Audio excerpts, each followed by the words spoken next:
morreu na cruz. Quem foi crucificado foi o meu Jesus. Na sexta ele morreu, mas morto não ficou. Domingo de manhã ele ressuscitou. Não foi o coelhinho que morreu na cruz. Quem foi crucificado foi o meu Jesus. Na sexta ele morreu, mas morto não ficou. Domingo de manhã ele ressuscitou. Isso mesmo, crianças! Bom dia! Uma excelente quarta-feira, dia 31 de março. Nós vamos iniciar com essa mensagem dessa musiquinha de minha xará, Mara Maravilha. Ela é famosa e eu sou a maravilhosa. Crianças, não foi o coelhinho que morreu na cruz. O sentido da Páscoa não é o coelhinho, não é o ovo de chocolate. O sentido da Páscoa é a passagem para uma vida nova, para nos arrependermos dos nossos pecados, pensarmos as nossas atitudes e reiniciarmos uma vida nova, ok? Então hoje, faltando pouquíssimos dias para a gente se unir com nossa família, não é tempo de fazermos banquete, porque Jesus Cristo, ele viveu e ele morreu pelos pobres e por aqueles mais sofridos. Jesus nunca quis estar na riqueza. Ele nunca pregou riqueza, ele sempre pregou humildade. Então, na sexta-feira, chamada para alguns de Sexta-feira Santa, devemos nos reunir com nossa família para momento de oração, momento de jejum, momento de reconciliação. Nós estamos numa pandemia. Pedir perdão, isso pode acontecer até mesmo pelo celular. Faz uma ligação para aquela pessoa que estamos distante, que machucamos através de palavras, de gestos, e vamos pedir o nosso perdão. Assim como também aquela pessoa que nos machucou, nos deixou triste, nos tratou mal, podemos também fazer nós mesmos a ligação e desejarmos o perdão a essa pessoa, passar uma borracha nos maus entendidos e viver uma vida nova. Quando nós perdoamos, nós estamos nos aproximando do projeto de Deus. Amar uns aos outros como a nós mesmos. Como é que você gostaria de ser amado pelas pessoas que você vive? Como você gostaria de ser perdoado pelas pessoas que você machucou? Então, vamos dar ao próximo aquilo que gostaríamos de receber deles. Não é mesmo? Então, o verdadeiro sentido e a verdadeira felicidade da Páscoa só vai acontecer se praticarmos os ensinamentos de Deus. E onde estão esses ensinamentos? No livro sagrado, que é a Bíblia. A igreja, ela tem um pastor, ela tem um ancião, ela tem um padre. Mas o sentido da igreja tem que ser a palavra de Jesus que está na Bíblia. A igreja é feita de homens que erram, homens que pecam e que precisam recomeçar, se reconciliar. O que nós devemos seguir à risca é o que está na palavra, que é na Bíblia. Então, que fique esta mensagem para todas as famílias. Você, papai, você, mamãe, que está acompanhando a aula de seu filho, pare, reflita, seja um bom exemplo para os seus filhos. Exemplo de amor, de respeito, de carinho, de simplicidade, de humildade, um respeito também de solidariedade, não é mesmo? Nós devemos ser solidários. Em vez de você fazer um banquete, tira um pouquinho do seu alimento, doe para alguém que você sabe que não está tão bem financeiramente. Que tal fazermos um jejum na sexta-feira? Deixarmos de tomar o vinho para ficarmos tão alegres a ponto de fazer bobagens. E aí a gente pegar, este dinheiro do vinho e comprar alimentos ou comprar produtos de limpeza para doar a famílias carentes. Que tal abraçarmos essa proposta, essa corrente de amor e de amostra do que é ser cristão na terra em tempos atuais? Ser cristão é ser solidário, é dar amor e receber amor, é dar perdão e receber perdão, é dividir o que temos com aqueles que não têm. Então fica a proposta, fica um momento de reflexão para todos nós. Vamos iniciar a nossa aulinha de hoje falando de história. Sim, em história nós vamos falar da página 235, que vocês devem ler com a família, tá? E a temática de hoje são as ruas se transformam com o tempo. Por que as ruas se transformam? Porque a evolução chega nas nossas cidades, que antigamente eram muito pequenas, mas que agora estão crescendo, virando grandes centros. E elas precisam, ser melhoradas até para o nosso bem. Precisam muitas vezes serem enlarguecidas para o fluxo de carro correr com mais tranquilidade, sem ameaçar as nossas residências. É necessário receber iluminação adequada para evitar os assaltos e outros criminais, além dos acidentes de trânsito. É necessário que sejam construídos, às vezes quebra-molas para diminuir a velocidade. É necessário que coloquem placas de sinalização para melhor indicar o que pode, o que não pode acontecer naquela via em circulação de pessoas e de automóveis, não é mesmo?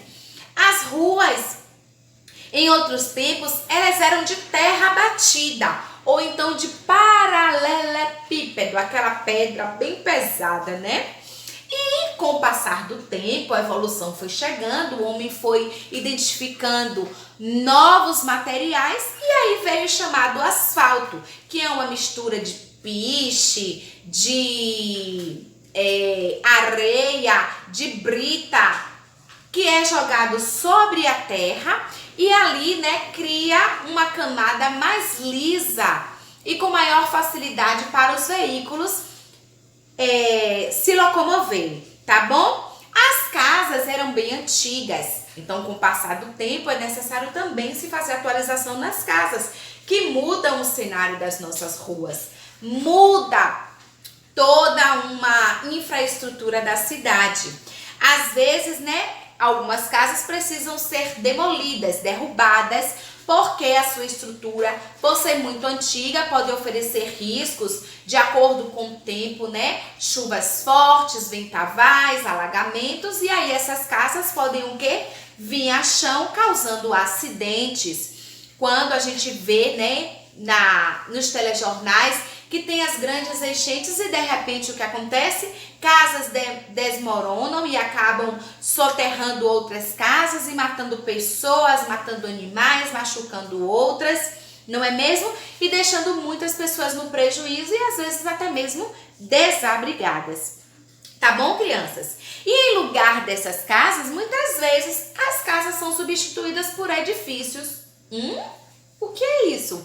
São aqueles prédios grandiosos, que cada família tem o seu apartamento. Em vez de ser uma casa para cada pessoa, os prédios abrigam várias famílias, porque a depender de quantos andares ele é construído, pode ter, até 10, 15, 20, 30 famílias. Como no caso desse prédio redondo de Camaçari, aqui no centro da cidade, que abrigam tantas pessoas. As mudanças também podem ser pelos moradores. A gente sai de um bairro, sai de uma rua e vai morar em outra, E aí deixa aquela casa vaga para novas pessoas habitarem ali. Então, as pessoas vão se mudando, criando outros hábitos e abrindo espaço para outros. E aí chegam novas vizinhanças. Assim como também, muitas vezes, nós transformamos as nossas ruas de ruas residenciais, que é um espaço que só tem casas, em ruas mistas, bairros mistos, que é quando nós temos casas misturadas com comércio. Aqui, por exemplo, na rua que a Promara mora, é uma rua mista. Aqui tem a minha casa, do lado tem a escola, logo do lado tem um comércio, o meu vizinho que vende divisórias e vidros, depois tem um outro que tem uma gráfica, aí já vem a barbearia, depois a material de construção, aí vem uma casa, vem outra, academia. Então, na minha rua tem comércios e tem também residências. Então, aí vocês podem ver a diferenciação das nossas ruas de acordo com o que nela tem a oferecer à comunidade local. Falando em comunidade local, é essa comunidade, antigamente, eram eles que batizavam ou mudavam o nome das ruas. Batizar, Promara, é igual a se batizar uma pessoa na igreja? Não, é a escolha de um nome. Quando, antigamente, né, tinha alguém naquela rua que prestava um serviço, gostavam-se muito de botar o nome das ruas, nome de pessoas que ajudaram aquela comunidade a se desenvolver. Hoje nós temos ruas também que trazem nomes de datas que foram datas históricas para aquele lugar. Por exemplo, a rua que nós moramos e que nossa escola está situada é chamada de Rua 2 de Julho. Porque, em homenagem ao dia 2 de julho, que foi quando nosso estado, Bahia, se tornou livre de outro estado que aqui mandava. Então, no dia 2 de julho, né, nós baianos comemoramos a independência da Bahia, quando a Bahia começou a ter o seu próprio governo. Então, por isso, a Rua 2 de Julho, onde está situada a nossa escola, recebe este nome. Mas a rua em frente à escola, que é aqui, os carros sobem para ir em direção ao semáforo, aquela rua recebe o nome de um homem, um político que foi muito famoso aqui na Bahia, que foi o senhor Luiz Eduardo Magalhães, filho de um outro político muito conhecido também e muito famoso para o estado e até mesmo para o nosso país, porque ele ajudou muito no desenvolvimento do estado. Então, as ruas, elas recebem nomes de acordo a pessoas ou datas comemorativas, tá? Que ficam como marco, ficam como história daquele lugar. Além disso, também há, hoje em dia, um grupo, né, de pessoas que, na realidade, são os políticos que se reúnem para poder votarem, né, e aí decidir o nome das ruas. Algumas ruas têm nome de frutas, outras têm nomes de estações do ano, Rua da Primavera, Rua Verão. Tem ruas com nome dos planetas, tá? Então, esses nomes que a gente diz batismo, né? Ou nome de rua, hoje é escolhido pelo grupo de políticos que representam os moradores daquela cidade, que são os vereadores. Como isso deve acontecer? Deve ser feito um projeto, tá? E deve ser apresentado à Câmara de Vereadores. Eles vão ler aquele projeto, vão ver se está dentro da realidade e vão fazer uma votação. O maior número que votar vai eleger então o nome da nova praça, da nova rua, do novo bairro.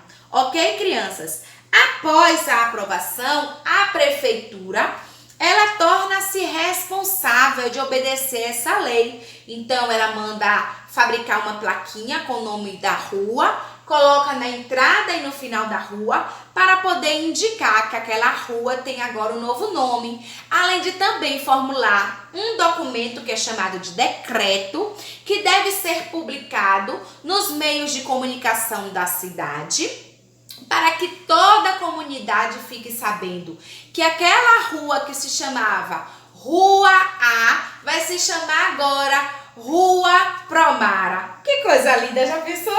Uma rua com meu nome? Ave Maria, eu ia estar rica de felicidade. Quem te conhece, Promara, vai botar o nome da rua? Ninguém me conhece, né? Só os meus alunos. Mas quem sabe, né? Os meus alunos depois se formam, viram aí políticos, lembram de uma prosinha que se vestiu de coelho e faz essa homenagem depois que eu já estiver caducando, sem dente, com os cabelinhos brancos, sem força para dar aula, né? Quem sabe um dia? Fica a sugestão, viu, meu povo? Mas vamos voltar aqui. E aí, depois que a prefeitura faz todo esse serviço, né, de marketing, de divulgação do novo nome da rua, os moradores, né, eles podem ali convidar um vereador para fazer a reinauguração e a divulgação entre a comunidade local do nome desta rua. não é mesmo? E crianças, é obrigatório que todas as ruas sejam sinalizadas com placas com o nome desta rua e com o código de endereçamento postal, o chamado CEP, que já já vocês irão conhecer. Tá bom, meus amores? Então, na nossa atividade online, após a aula, nós vamos aí abrir o livro na página 238 e vamos estar respondendo o primeiro e segundo quesito online. O quesito número 3, eu estou indicando no diário que vocês receberam, que ele vem perguntando: no bairro em que você vive, existe alguma associação de moradores? Se você souber, pesquise ou pergunte para um adulto. Você sabe o que é uma associação de moradores? Vamos falar sobre isso neste exato momento? Vamos sim, prozinha. Observe só. Os moradores, né? Eles representam a comunidade daquele bairro. O bairro, vocês sabem que é o conjunto de ruas. Em muitos bairros, quando os moradores se conhecem, eles se tornam amigos, eles têm uma relação boa, né? São formados, então, um grupo para decidir reuniões, festas, lutar por melhorias daquele bairro. E aí, dá a ideia de que a associação de moradores é como se fosse uma representação daquilo que não vai bem. Ah, Promara, eu vi que na porta da escola o poste está quebrado, né? Queimado, a lâmpada não funciona. Eu vi que na frente da material de construção tem um buraco no asfalto. Ah, eu também vi que lá na porta da padaria tem um cano quebrado. Então esses moradores vão se reunir, vão fazer uma reunião, vão fazer um documento para estar enviando para a Câmara de Vereadores, para então os vereadores verem, ó, no 2 de julho tá escuro, pode ter assalto, vamos tentar resolver isso.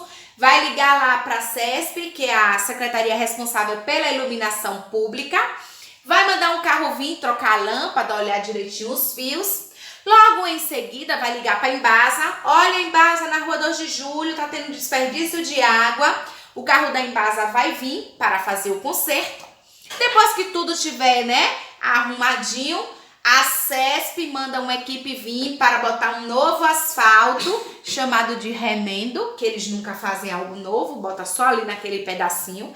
Eles remendam o lugar que a Embasa fura e deixa o asfalto melhor, né?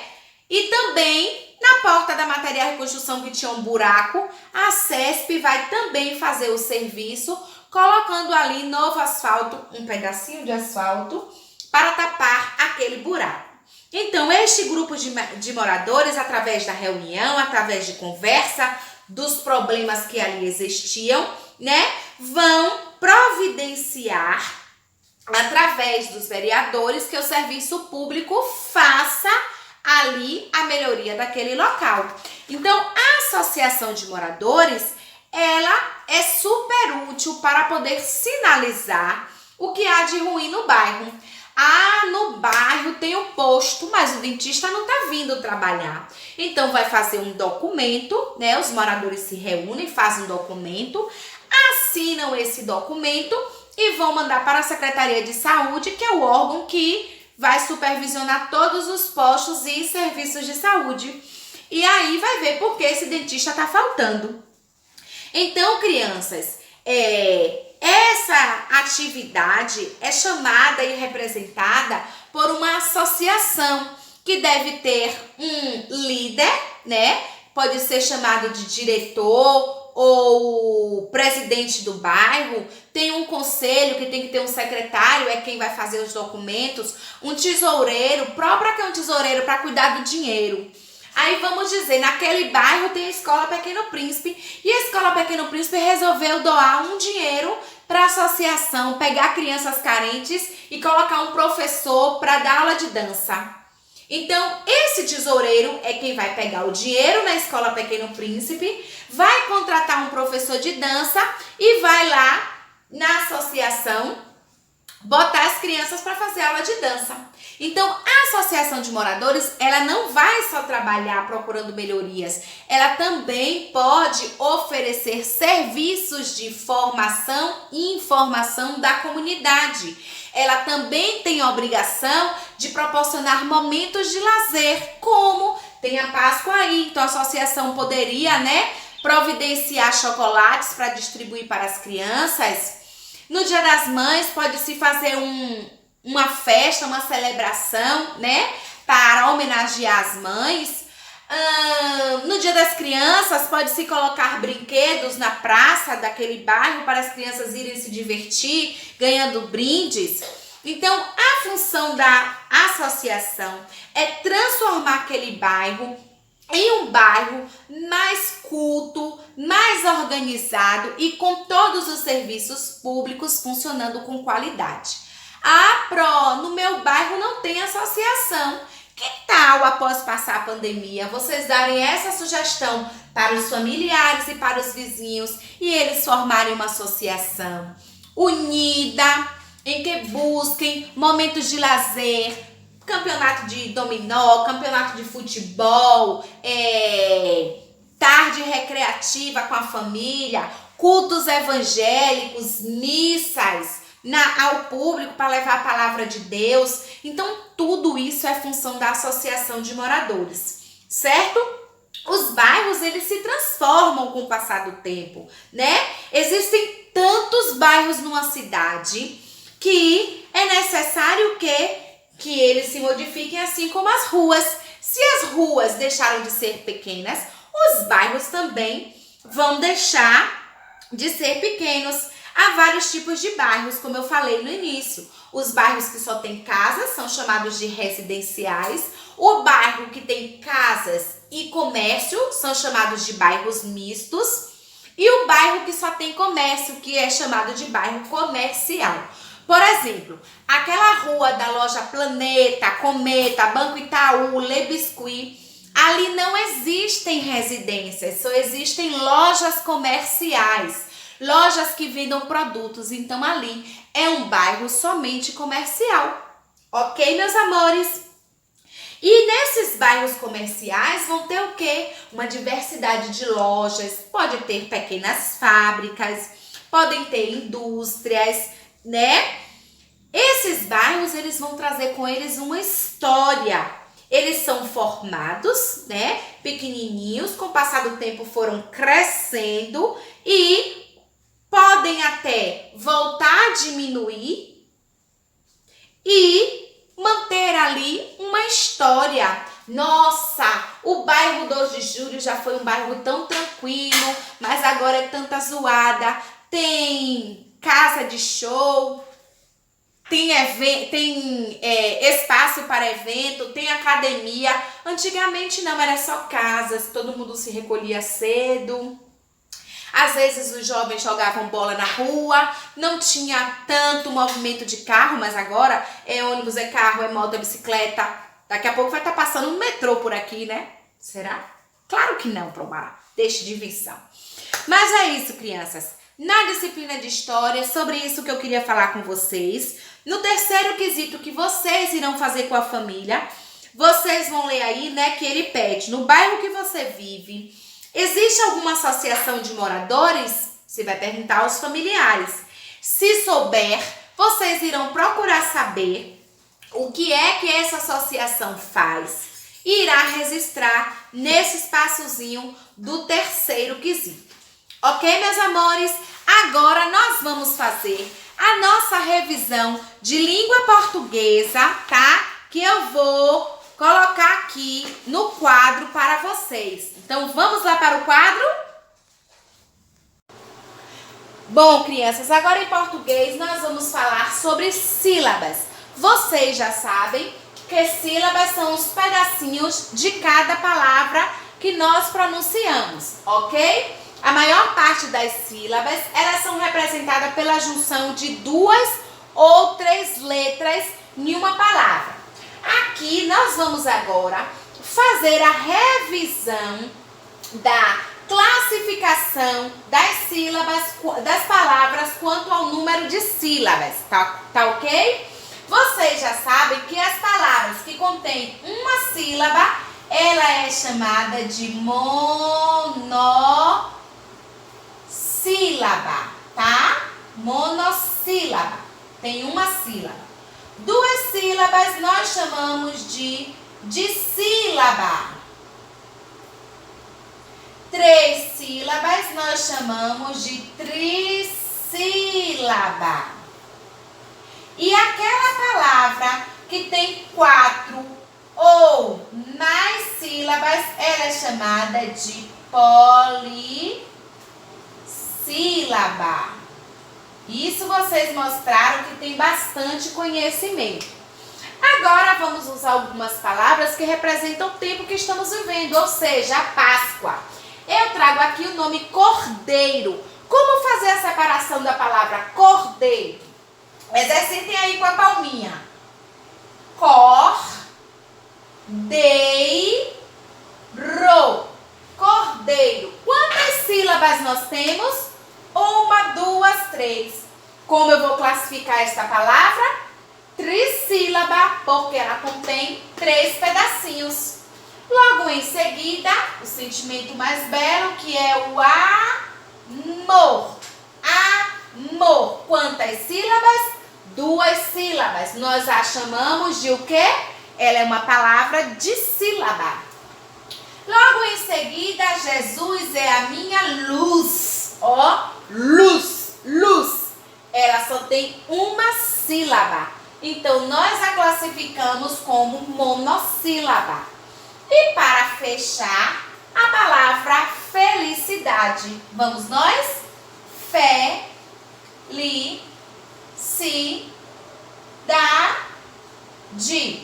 Quantas sílabas, Promara?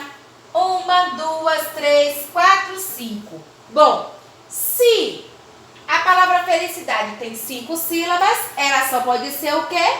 Polissílaba, porque é a classificação das palavras que tem 4 ou mais sílabas. Mamão com açúcar esse assunto, não é mesmo, crianças? Vamos agora para a atividade que vocês vão desenvolver durante o feriado com a família no caderno. Observem aqui, na atividade, vocês devem preparar o caderno bonitinho, nome da nossa escola, né, portando o cabeçalho, data de hoje, que é 31 de março. Quem for menino vai utilizar o nome aluno, escrever o seu nome. Quem for menina vai utilizar o nome aluna e escrever o seu nome. Vão pular uma linha e devem colocar um enunciado. Atividade com a família, tá? Não precisa indicar terceiro ano, que eu coloquei para poder tirar foto e mandar para vocês corretamente. E logo em seguida pularão mais uma linha e vão escrever o primeiro. O que significa Páscoa? Gente, temos que quebrar o tabu de dizer que a Páscoa é o coelho, é o ovo, é o chocolate, é a cenoura, é o cordeiro. A Páscoa, eu falei no início deste vídeo, é a passagem de uma vida antiga para a vida nova, tá? Então, vocês conversam com a família. Dentro do credo religioso de vocês, vocês irão dizer o que significa Páscoa, para na segunda-feira discutirmos e assim entendermos o que cada uma entende e vivencia como Páscoa. Logo em seguida, no segundo quesito, vocês irão ler as palavras que eu escrevi e irão reescrevê-las na ordem alfabética. Então, eu trago vida, Páscoa, Jesus, chocolate, ovo, uva, amor, perdão e fé. Estou pedindo que vocês pulem, ó, 4 linhas. Cada tracinho desse está indicando quantas linhas vocês devem pular, tá? Pular é deixar em branco para responder a atividade. No número 3, eu estou pedindo, separe as sílabas e classifique-as quanto ao número de sílabas. Então, vocês irão fazer a separação. Fé, ressurreição, morte, cenoura. E vão dizer aí Como é que nós classificamos essas palavras? Monossílabo, dissílabo, trissílabo, polissílabo, não é mesmo? Número 4. Este número 4 aqui vai ser bem desafiador. Eu solicito que vocês conversem com a família de vocês a respeito do sentido da Páscoa e depois criem um texto com 10 linhas para apresentar na segunda-feira, 5 de abril. Então, vocês irão escrever o texto, tá? No caderninho, bonitinho, bem organizado. E na segunda-feira vão ler para toda a turma e para a professora. Ok, crianças? Bom, eu vou me despedindo por aqui, agradecendo a vocês, né, por me acolherem esses 2 últimos dias que eu dei aula para vocês. Me senti muito feliz em estar com vocês. Gostaria também de deixar muito claro para vocês a importância do estudo, fazer a leitura no livro de vocês sempre, independente da professora enviar páginas ou não. Então, os números que vocês já estudaram, leiam como revisão para reforçar aprendizado. E, além disso, também para conhecer novas palavras e fazer uso delas corretamente no dia a dia, para quando for na hora de responder uma atividade, não ficar gaguejando. Outra coisa muito importante, crianças, está estudando através de uma câmera de celular ou de um notebook é super chato. Mas neste momento em que o coronavírus está fazendo tantas pessoas refém, é imprescindível que vocês parem para escutar, parem para olhar para as câmeras. Eu fico muito triste que eu vejo crianças olhando o que se passa dentro de casa, andando pela casa, parecendo que quer mostrar pra gente a casa. Não, crianças, nós estamos num momento de estudo. É importante calar a boquinha para ouvir o professor, calar a boquinha para ouvir o colega, abrir a boquinha para retirar dúvidas, contar caso, interferir na fala do coleguinha, para falar que viu uma barata voando ou que a careca do vovô é careca. Isso não é interessante nesse momento. O tempo é muito curto, então é necessário mantermos a organização e um foco direto e objetivo no que temos a fazer. Respostas e perguntas, retiradas de dúvidas, leituras e construção do conhecimento. Então, por favor, façam uso correto do horário da aula. Liguem os microfones para responder quando o professor perguntar. Liguem os microfones para questionar quando não entender ou quando não souber. Ok? Um beijo, uma feliz Páscoa para todos. Continuem estudando e aproveitem esses dias de feriado para se confraternizar com a família. Evitem estar saindo devido ao contágio do coronavírus. Beijinhos e se cuidem. A Pro ama cada um de vocês.